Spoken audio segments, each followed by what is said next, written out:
Beshwa. Hoy! Sige! Ayan, bago nga to. Wait nga. Oh.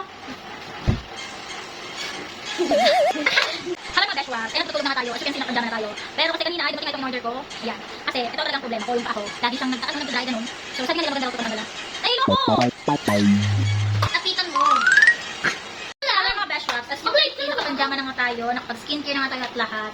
Tapos, dumating nga kasi kanina in-order ko na ito. Itong Mom Brand Foot Cream. Testing natin to. Tingnan natin kung worth the hype. Worth the hype pa tayo. Worth the hype! Worth na lang. Hindi na lang Jency eh. Oo nga. Dumating nga. Dapat nakangiti ka! Dumating nga pala kanina itong in-order ko na Mom Brand. Dahil Mom Brand Foot Cream. Kasi lagi ko nga nakikita to sa FYP ko sa TikTok. Mom Brand lang, hindi Mom Brand.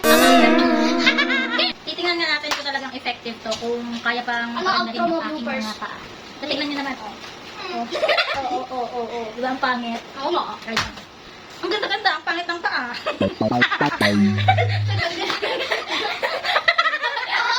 Kaya, pagagandahin din natin yung paa natin para pantay na. Ayan.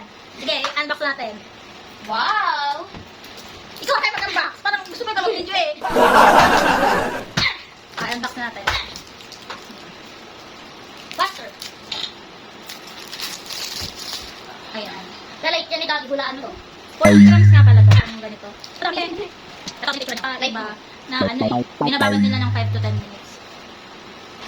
Wish ka na, madam. Oh, diba? Meron pa ako talong electric fan.